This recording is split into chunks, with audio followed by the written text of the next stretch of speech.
Evangelho de Lucas, capítulo 18, verso 1 em diante. Disse-lhe Jesus uma parábola sobre o dever de orar sempre e nunca esmorecer.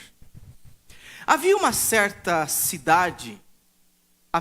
certa cidade, um juiz que não temia a Deus, nem respeitava homem algum. Havia também naquela mesma cidade, uma viúva que vinha ter com ele, dizendo: julga minha causa contra o meu adversário.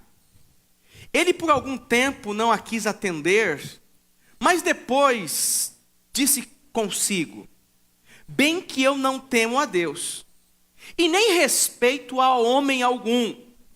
Todavia, como essa viúva me importuna, julgarei a sua causa, para não suceder que, por fim, venha molestar-me. Então disse o Senhor: considerai no que diz este juiz iníquo. Não fará Deus justiça aos seus escolhidos, que a Ele clamam dia e noite, embora pareça demorado em defendê-los? Digo-vos que depressa lhes fará justiça. Contudo, quando vier o Filho do Homem, achará porventura fé na terra? Amém. Oremos. Senhor, é no nome de Jesus que eu passo a orar. E eu quero te pedir, Pai, mais uma vez, fala conosco por meio da sua boa palavra, Senhor. Fala conosco por meio da sua boa palavra. Pai eterno, que os nossos corações estejam abertos para ouvir aquilo que o Senhor quer nos ensinar, Pai. A tua palavra quer falar algo a nós, Senhor. O Senhor quer falar conosco, Pai. E é no nome de Jesus que eu oro, pedindo que o Senhor use a minha vida, Pai. Usa a minha vida, Senhor. Usa a minha vida, Pai. Em nome de Jesus, usa a minha vida, Senhor. Para a glória do teu santo e bendito nome. Amém. Meus irmãos, a nossa igreja, o nosso ministério, a nossa instituição, ela, há alguns anos, ela vem escolhendo temas para trabalhar ao longo do ano. E nesse ano, o tema proposto para o nosso desenvolvimento, em 2019, é um tema que fala sobre consolidação. Muita coisa já foi dita nesses últimos tempos. E eu acredito que seja oportuna essa ideia de buscarmos uma consolidação. Consolidar a unidade que a gente vem tentando viver ao longo desses anos. Não faz muito tempo que nós falamos sobre unidade. Consolidar a nossa santificação. Falamos sobre santificação. E aqui eu poderia falar sobre muitos temas que foram ditos, construídos, enfim, foi proposto aqui ao longo desses anos. Mas alguns deles ainda se faz necessário falar. Nós falamos sobre a prática de uma igreja cujas bases são missionárias. Atendem aqueles que estão perto e aqueles que estão longe. Falamos sobre uma vida de discipulado. Temos tentado apresentar uma vida de discipulado. No entanto, que nós temos grupos de discipulado aqui na igreja. Então, nosso objetivo esse ano é caminhar um pouco mais rumo à vontade de Deus, consolidando algumas destas coisas que nós aprendemos ao longo destes últimos anos. E entre elas, talvez eu enfatizo aqui, de fato, o discipulado. Mas hoje nós vamos falar sobre, dentro dessa ideia de consolidação, nós vamos falar sobre consolidando a nossa vida de oração.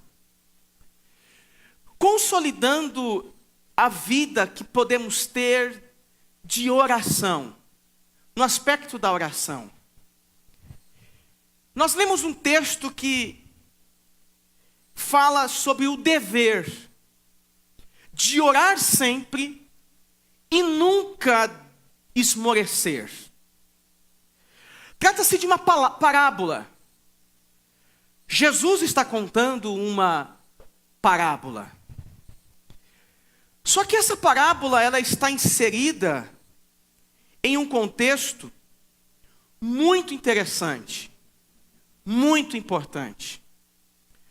Porque para Jesus falar sobre a oração como um dever, em que nós não podemos esmorecer diante deste dever, ele está falando isso porque ele apresentou algumas ideias difíceis até então para os seus discípulos e principalmente para os fariseus e os religiosos da época. Porque no capítulo 17, ele começa falando sobre uma das questões que às vezes nos intriga e nos machuca, que chama-se perdão. Perguntaram para ele, quantas vezes devemos de fato perdoar? E Jesus ensina no capítulo 17, falando, olha, por 7 vezes no dia, se pecar contra ti. Quantas vezes devemos perdoar? Aqui Lucas está sendo objetivo, dizendo, se por 7 vezes no dia pecar contra ti, e 7 vezes vier contigo dizendo, estou arrependido, perdoa-me. Então, se 7 vezes o indivíduo pisar na bola, discípulos, está aí a resposta. E 7 vezes esse mesmo indivíduo vier dizer, me perdoa, a sua palavra é sim, eu te perdoo. Trata-se de uma obrigação. Perdoe, quando houver o arrependimento. E aí ele vai continuando nos seus ensinamentos. O Lucas, o escritor aqui, evangelista, está registrando a história do Cristo. E em seguida ele vai falar sobre a experiência de 10 homens que estavam enfermos, leprosos, e somente um volta até a presença do Cristo, após todos eles serem curados. E este um que volta é um homem samaritano, que tinha uma série de problemas sociais, religiosos, com os judeus. E o samaritano volta para prestar gratidão e culto a Deus pelo milagre que ele recebeu, feito pelo Senhor Jesus.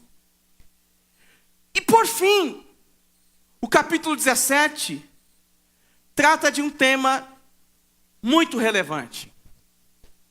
Os fariseus estão indagando a respeito do reino de Deus.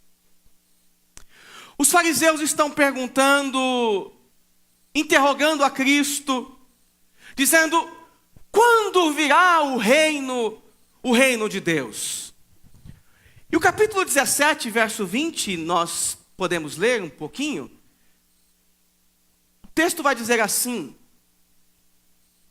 interrogado pelos fariseus sobre quando viria o reino de Deus, Jesus lhes respondeu, não vem o reino de Deus com visível aparência. Não é como vocês imaginam, uma grande cidade.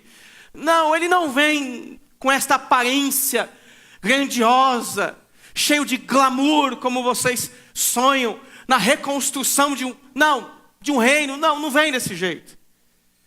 Agora não. E aí ele continua no verso 21. não vem com visível aparência, nem dirão, ei-lo ali, aqui, ou lá está ele. Não, não. O reino de Deus está entre vós. E isso causa certo espanto e produz uma grande confusão na cabeça desses religiosos fariseus, porque se o reino de Deus está entre nós, então onde é que ele está? Cadê este reino que a gente não consegue ver? Cadê este reino que a gente não consegue enxergar? O apóstolo João, ele escreve dizendo que o Cristo veio para os seus, o Messias veio para os seus, mas os seus não o reconheceram, antes o rejeitaram. Mas todo aquele que crer nele, deu-lhe o poder de ser feito o seu filho. Tem a revelação deste reino, percebe este reino, sente este reino, vive neste reino, experimenta neste reino. Estes homens não tinham a revelação do Cristo, não tinham o entendimento do Cristo, por isso que é uma mensagem difícil, complexa, esquisita, cheia de enigmas. Onde é que ele está? Nós não estamos vendo. E diante desse fato que Jesus apresenta, falando que o reino de Deus agora está no meio de vós, ele vai se dirigir aos seus discípulos e vai dizer: olha, vai chegar o dia que vocês vão desejar o dia do Filho do Homem. Vai chegar um tempo na história de vocês que vocês vão desejar a manifestação de fato deste reino com toda a sua glória, porque os dias vão ser muito difíceis. Vocês vão querer a manifestação, a vinda do Filho do Homem. Vocês vão querer. Jesus está alertando sobre o sofrimento que todos eles iriam experimentar. Sofrimento este por pregarem o evangelho. E aí ele dá o exemplo de Noé, que pregou a destruição e as pessoas ignoraram as palavras do Noé. Ele vai dar o exemplo do Ló, que recebe a visita de alguns homens. E Deus diz: olha, vou destruir essa cidade porque esses homens estão corrompidos, esses homens estão com a mente destruída, com as suas vidas completamente desconectadas da realidade humana. Eles se perderam. E Jesus está dizendo aos seus discípulos: vai chegar o dia que vocês vão experimentar o mal na mesma medida que Noé experimentou, que Ló experimentou, e vocês vão desejar a vinda do Filho do Homem, a revelação visível do Filho do Homem novamente. E aqui essa mensagem é viva e ela chega até nós. O Evangelho chega a nós hoje. E tem dias que a gente experimenta tamanhas dificuldades proporcionadas pelo maligno, por essa sociedade corrompida, que a gente diz o quê? Ora vem, Senhor Jesus. Ora vem, Senhor Jesus.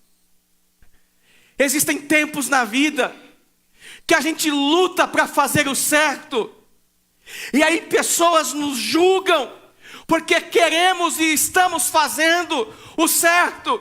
E a gente diz o que lá dentro do coração?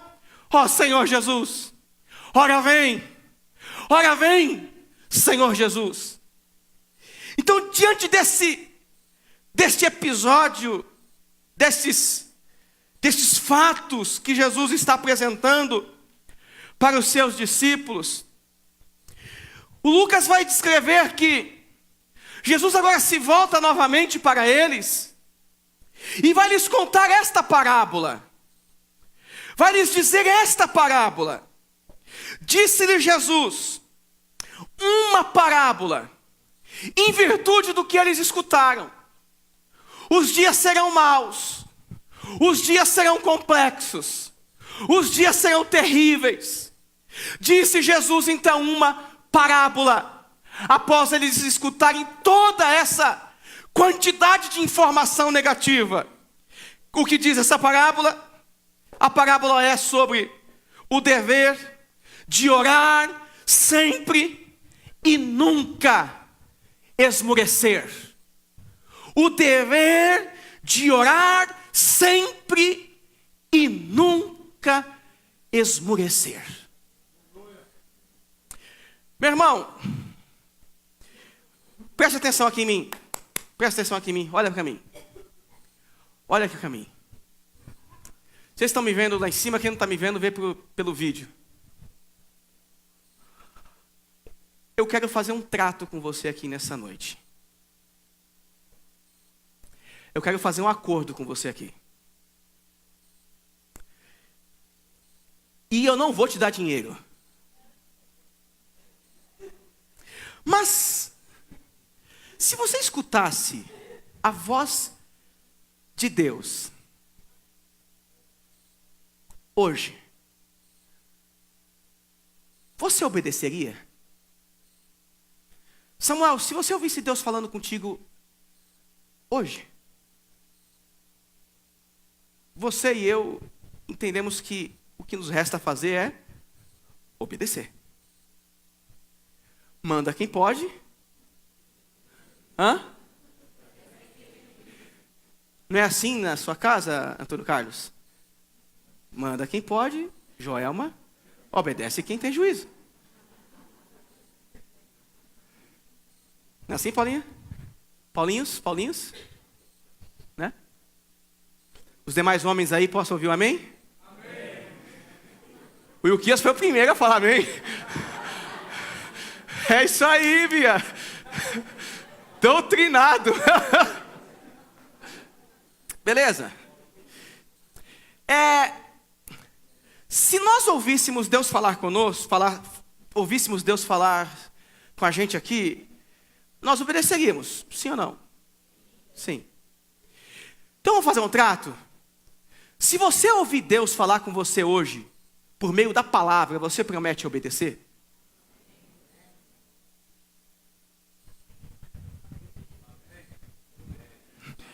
Até agora era amém. Aí mudou. Se você ouvir Deus falar contigo hoje, você se promete obedecer? Amém. Amém. É obviamente que a voz de Deus fala conosco de muitas maneiras. Cada um entende aqui de muitas formas. Pode ser que você tenha uma revelação de Deus numa coisa que eu disse A e você entendeu C, porque o tradutor espiritual do seu ouvido te trouxe a interpretação C. Mas obedeça. Beleza? Esse é o acordo que nós temos aqui. Tá bom? Então, se você ouvir Deus falar contigo nessa noite, qual é a condição? A parábola então nos conta a história de um juiz. E o texto vai dizer que essa história é de um juiz iníquo, mau, que não temia a Deus. E Lucas dá um detalhe que vai afirmar que além de ele não temer a Deus, ele não respeitava homem algum. Provavelmente este era um homem poderoso, e ele julgava os casos dentro de tendas. E como todo homem poderoso, ele estava rodeado de uma porção de gente, autoridades, seguranças, gente de posses, bajuladores, gente que estava do lado dele por sua posição. Não diferente dos dias de hoje, esse juiz julgava aquelas causas que alguém molhava a mão dele antecipadamente. Não diferente do que acontece hoje. Amém, irmãos? Não diferente do que acontece hoje. Esse camarada tinha uma predisposição em auxiliar quem lhe auxiliava. Lhe fez favor, opa, eu julgo a sua causa primeiro. Lhe molhou a mão, deu um dinheirinho, eu julgo a sua causa primeiro. E os pobres ficam aonde? No fim da fila. Os pobres vão para onde? Lá no final. Quem tem as causas julgadas primeiro? Aqueles que têm alguma coisa a oferecer.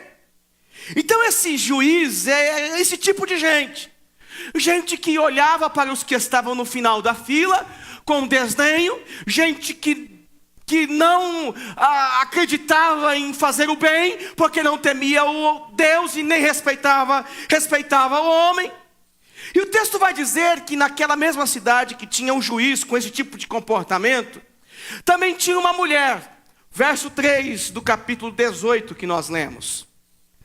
Havia uma viúva que vinha ter com ele dizendo: julga a minha causa sobre o meu adversário. Segundo um teólogo chamado Joaquim Jeremias, essa viúva era uma moça nova. E ela estava buscando por justiça em um momento de muita dificuldade de sua vida. Para esse teólogo Joaquim Jeremias, possivelmente ela sofria de alguns problemas. Ela estava indo até o juiz para resolver um problema de uma dívida, ou ela estava indo até o juiz para resolver o problema de uma penhora, ou ela sofreu com sua herança, e ela recebeu parte, e a outra parte lhe foi recusada, e ela tentava conseguir haver com este juiz aquilo que lhe era por direito. Então era uma mulher que não tinha o que oferecer para este juiz. E pelo fato dela ser pobre e não fazer parte do batalhão de elite, ela estava lá no final da fila. E o texto diz que essa mulher consegue de alguma maneira ir até o juiz e diz para o juiz: julga a minha causa contra o meu adversário.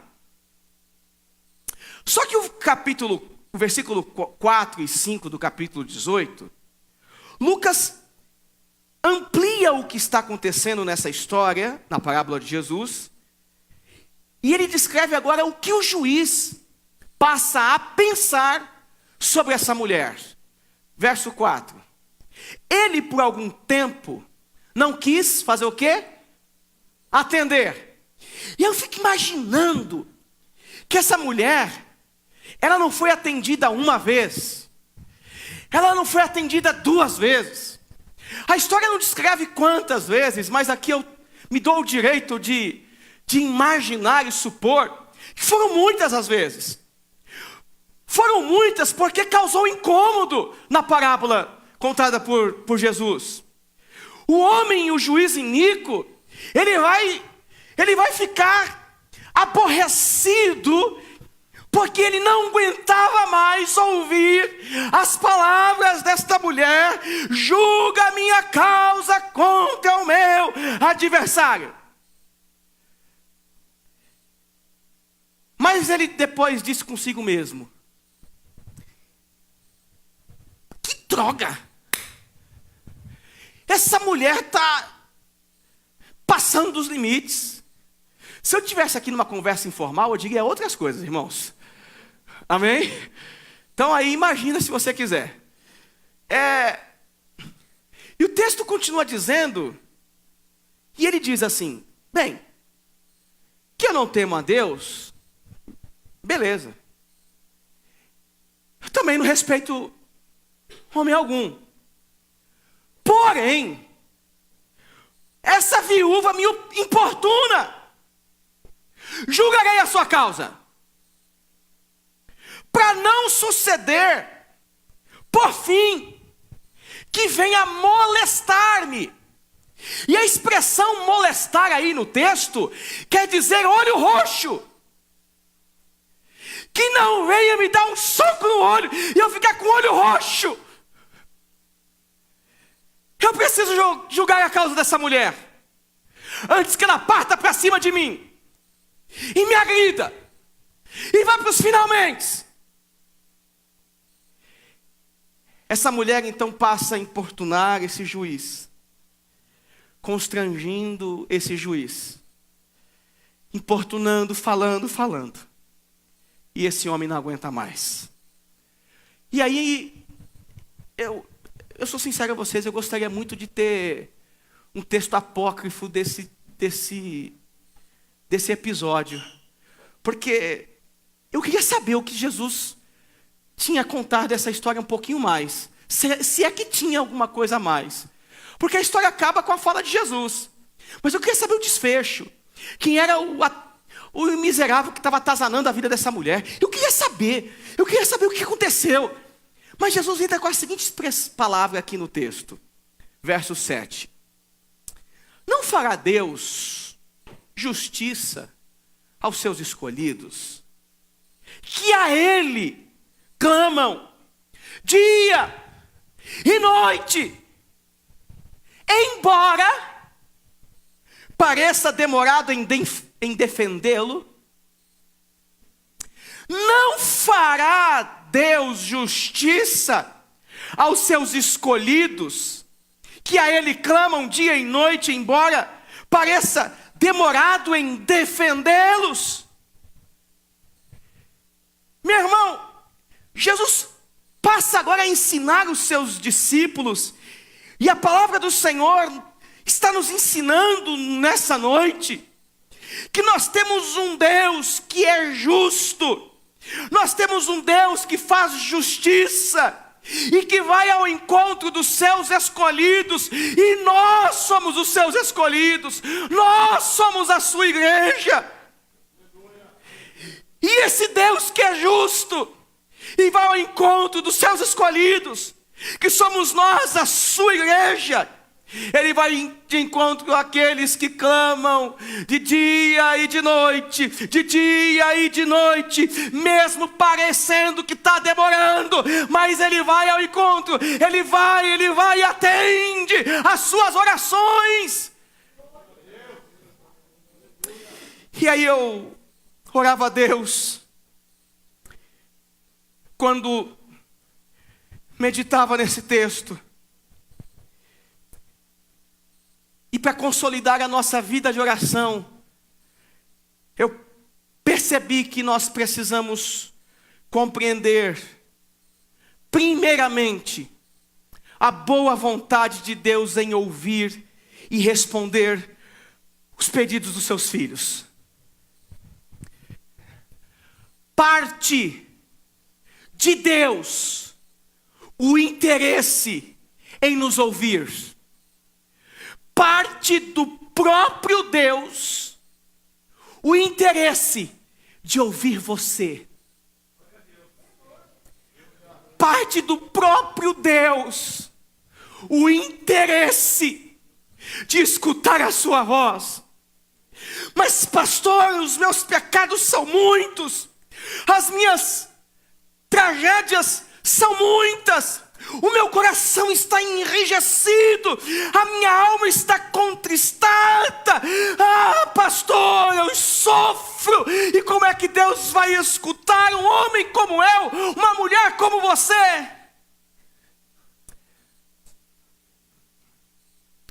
O ser humano havia acabado de experimentar a pior das piores experiências, que era o pecado. Lá no livro do Gênesis, nós temos Adão e Eva experimentando todos os dias do que existia de melhor. E de repente, Eva, influenciada por Satanás, Adão, influenciado por Satanás, cometem pecado. Erram o alvo. percebem a sua nudez, percebem a sua atual situação, percebem a sua imoralidade, percebem o seu afastamento de Deus. Só que eles se lembravam que todos os dias, na virada do dia, o Senhor vinha falar com eles. O homem pecou, mas está lá novamente, Adão escutando a voz de Deus, mesmo diante dos seus muitos pecados.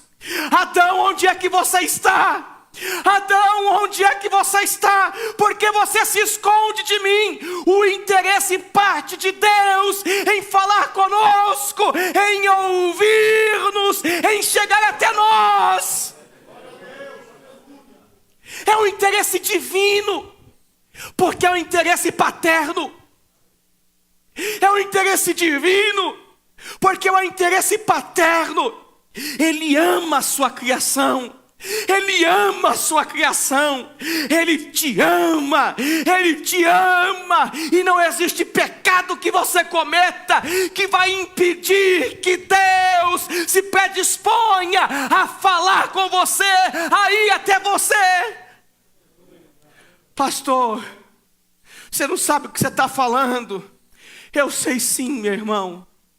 Eu sei sim. Porque eu também sou de barro. Eu também peco. Eu também me sinto na lama. Eu também me sinto indigno. Eu também me sinto na mentira. Porém, todas as vezes eu olho para a imagem da cruz e vem no meu coração a voz do Espírito Santo dizendo: eu paguei alto preço por você. Eu paguei um alto preço por você. Não foi qualquer preço. Foi um alto preço.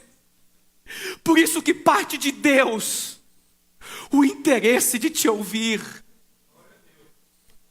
Você consegue entender isso? Você consegue entender isso? Você consegue sentir o amor de Deus por você ao entender isso? Se parte de Deus o interesse em te ouvir, você pode falar com Ele livremente. Você pode falar com Ele sem reservas. Você pode falar com Ele a todo momento, porque Ele está sempre com os seus ouvidos abertos e com as suas mãos estendidas. Primeiramente, eu preciso entender a boa vontade de Deus em ouvir e responder os pedidos dos seus filhos. O Salmo 145, verso 18 e 19 diz assim: perto está o Senhor de todos os que o invocam, de todos os que invocam em verdade. Ele acode à vontade dos que o temem, atende-lhes o clamor e o salva. Meus irmãos, por essa razão, por esse motivo, o Senhor está nos ensinando alguma coisa muito importante sobre oração. Porque a oração, nesse contexto de Jesus com os seus discípulos, a oração, segundo o ensinamento de Jesus para nós, nessa noite, ela deve ser uma atitude persistente. Eu fico imaginando a cena dessa mulher indo até esse juiz, uma vez, duas vezes, e o juiz perdendo a paciência, e ela não desistindo, tentando vez após vez, tentativa após tentativa, persistindo em todo momento. Eu vou falar com esse juiz, eu vou falar com esse juiz. Talvez você seja um daqueles que diga assim: poxa, Deus, eu vou parar de orar porque Tu sabes, Senhor. A gente racionaliza tantas coisas e começa a pensar assim: poxa, se Deus é onipotente, onisciente. Por que eu vou falar?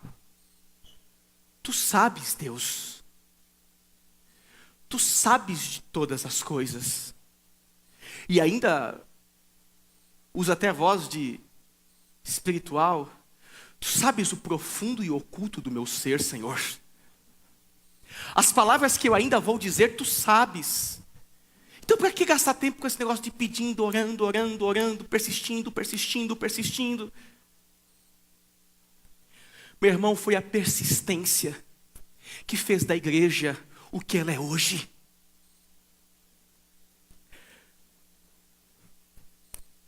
Foi a oração daquelas mulheres de coque que seguraram a vida de muita gente. Foi a oração de homens de gravata que desbravaram esse São Paulo afora em tempos difíceis para pregar o evangelho, que fizeram a gente chegar aqui hoje.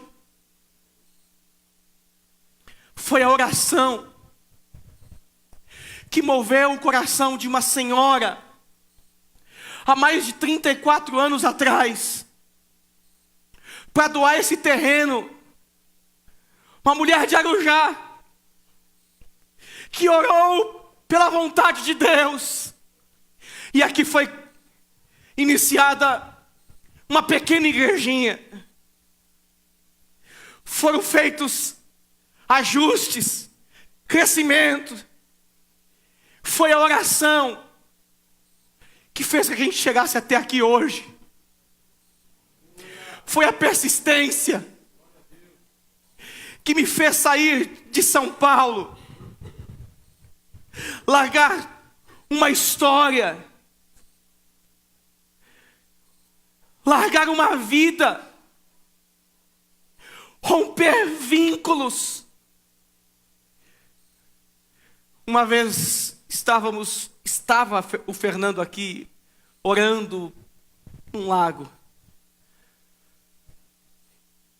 E essa foi a segunda vez que eu ouvi Deus falar comigo, de maneira especial.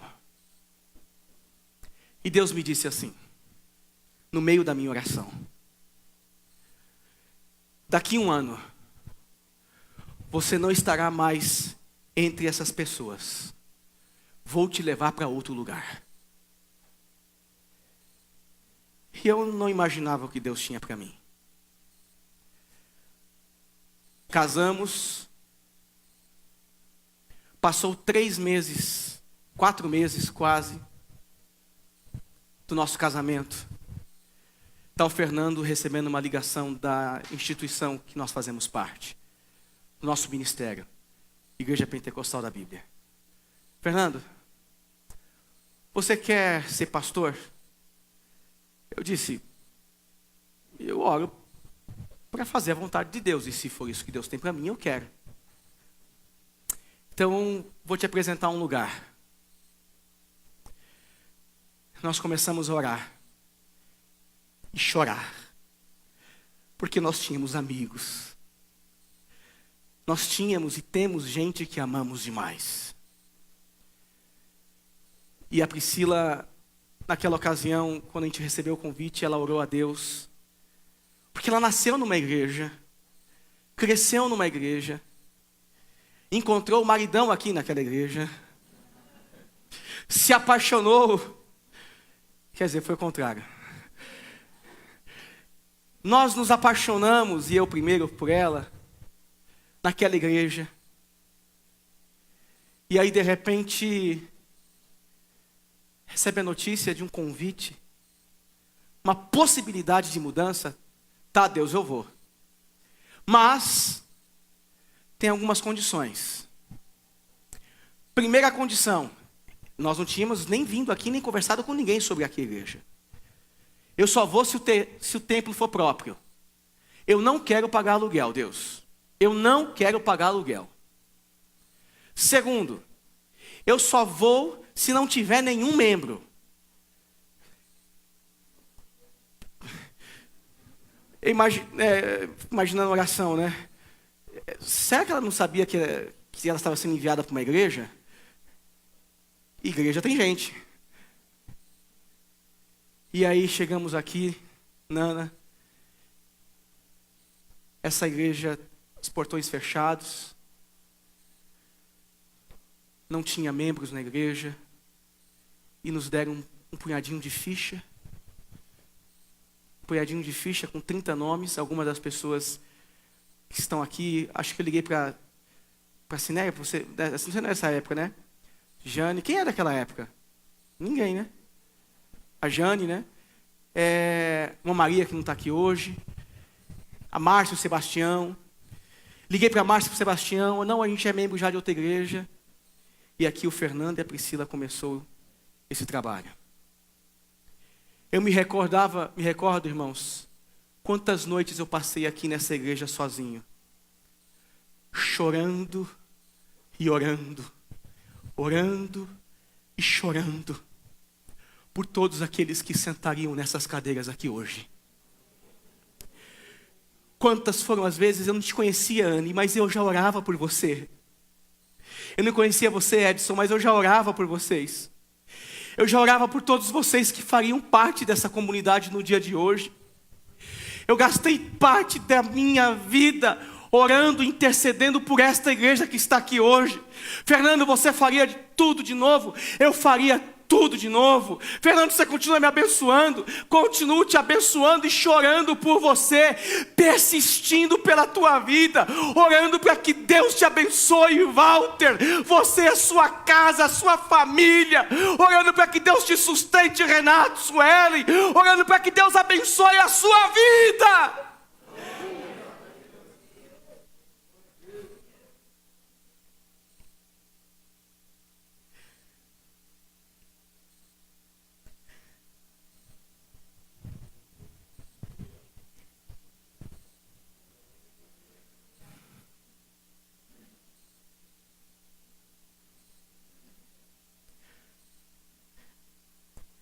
Se você perceber, o livro de Lucas vai falar de oração do começo ao fim. Tem muitos episódios de oração. Jesus ora, e os céus se abrem,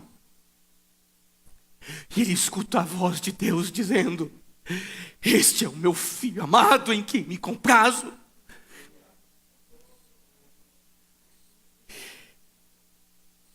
A oração deve ser uma atitude de persistência, porque não se trata de um momento, se trata de uma vida de oração. A oração faz com que a gente tenha sensibilidade quanto ao movimento de Deus, quanto ao mal que está ao nosso derredor, quanto aos corretos valores da vida. A oração nos faz com que a gente tenha percepção sobre os corretos valores da vida. Mas existem inimigos da oração que querem fazer com que você pare de orar, desista, não persista, não volte a clamar por aquilo que você deseja. Você tem que dizer sim para Deus o que você deseja. Você tem que orar sim, William, e falar: Deus, eu tenho este sonho, eu preciso disso, Senhor, eu preciso disso, Senhor. Mas existem inimigos. O primeiro inimigo da oração é o tempo. A gente é consumido pelo tempo, com a correria, com o trabalho. Quando a gente vai ver o que nós não estamos fazendo mais, a gente desiste de orar. Ó, tempos bons, irmãos, que a gente tinha tanta necessidade de orar. Samuel, a gente chegava não sei quantas horas antes do culto e orava.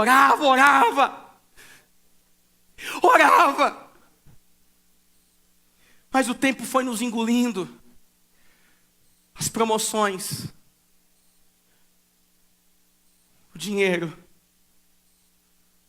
as conquistas. Quantos de vocês ainda oram no banheiro da empresa porque querem ter um tempo com Deus? Eu me ajoelhava no banheiro lá da Porto Seguro, na Praça Princesa Isabel. Pegava a minha Bíblia,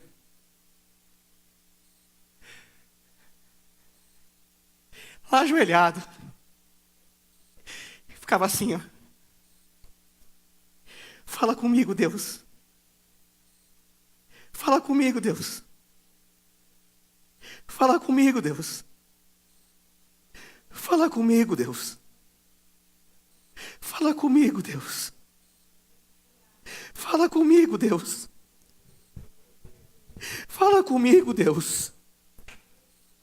E passava 20 minutos, meia hora, estava lá o Fernando dentro do banheiro trancado, orando.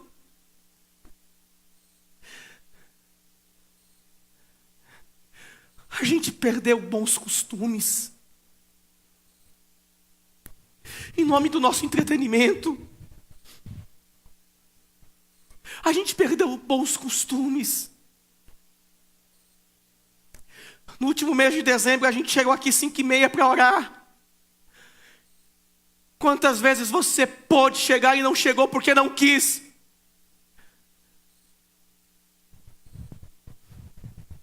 Não chegou porque os teus filhos são culpados agora da tua pouca espiritualidade.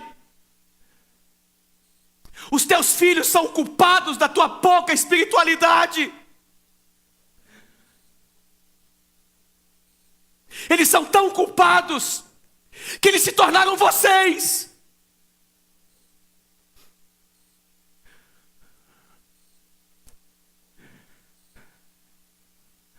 O lugar também é um outro inimigo. O tempo e o lugar. O tempo e o lugar. Quanta gente ainda tem vergonha de abaixar a cabeça na hora do almoço para orar? Quanta gente no shopping não consegue fazer um momento de oração com vergonha do que os outros vão falar? O mundo é mais civilizado. O mundo é mais crente do que você imagina. Pode orar. Não é feio, não. Não é feio, não. São bons costumes. Quem nasceu aqui na igreja, duvido que sua mãe deixava você comer sem orar. É colocar comida na boca, é um tapão. Ora, moleque! Depois eu pedi perdão, claro. Não era assim, não? Não era assim, não? E sabe qual é o outro inimigo? Eu mesmo. Tempo, lugar e o meu eu. Eu não oro porque eu só tenho tempo para mim. Eu passo 6 horas, 7 horas, fazendo qualquer coisa, mas não consigo gastar 20 minutos com oração. Aquele que tem ouvidos, ouça o que o Espírito Santo diz à igreja. Aquele que tem ouvidos, ouça o que o Espírito Santo diz à igreja.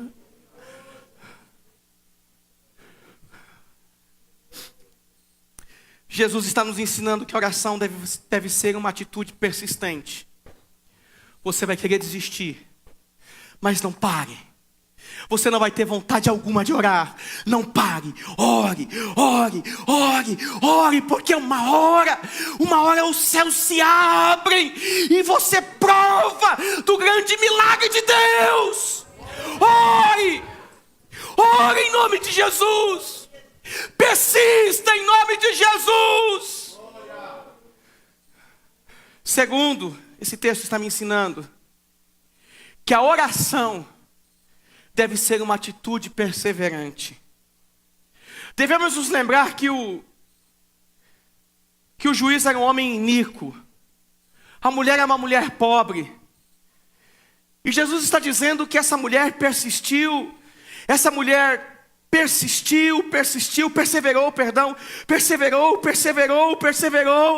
e não desistiu, não parou, diante das suas muitas dificuldades. Jesus está contando uma parábola aqui, que antecede a revelação de um tempo de trevas, na vida desses discípulos. E Ele está dizendo: olha, é necessário que vocês não esmoreçam, é necessário que vocês orem sempre, e não esmoreçam, porque as lutas serão muitas, as dificuldades serão muitas, o tempo de dor serão muitos, o tempo de angústia vão ser complicados, mas vocês precisam perseverar na oração. Orar é perseverar e contrariar a lógica. Orar é nunca desistir. Orar é uma relação de confiança na existência de Deus, de que Ele é real e galardoador daqueles que o buscam. Persevere, não desista. Mesmo quando tudo for desfavorável, persevere. Mesmo estando muito cansado, fale com Deus. Isaías 40, verso 28 nos diz assim: será que você não sabe? Nunca ouviu falar? O Senhor é Deus eterno, o Criador de toda a terra. Ele não se cansa e nem fica exausto.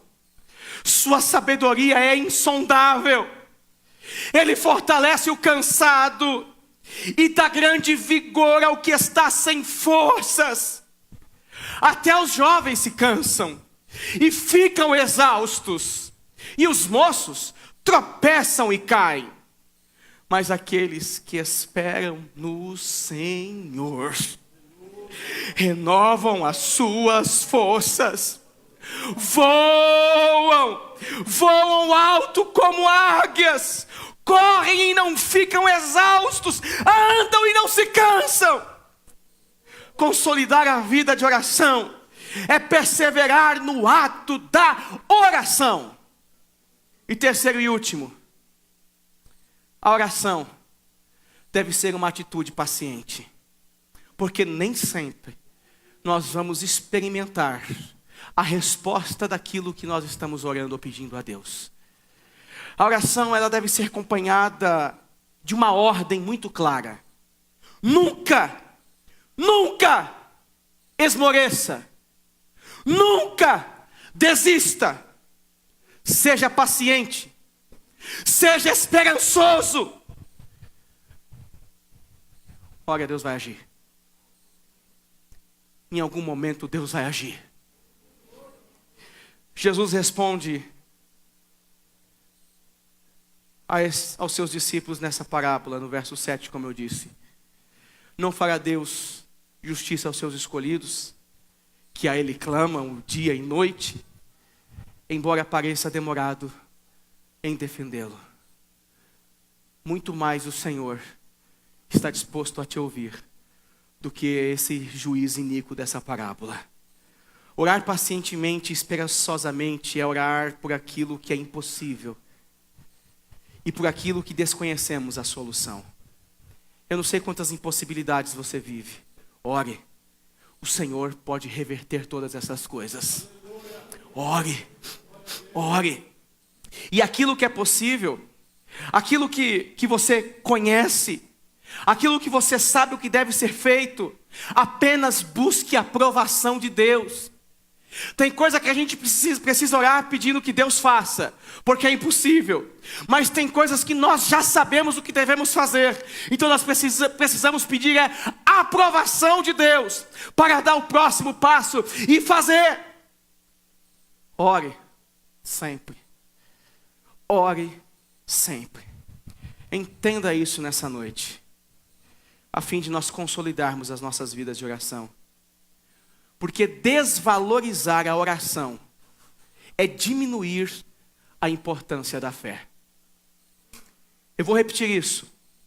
Desvalorizar a oração é diminuir a importância da fé. Não desvalorize a oração. Persista, persevere, tenha paciência. Uma paciência esperançosa. Ore sempre. Amém.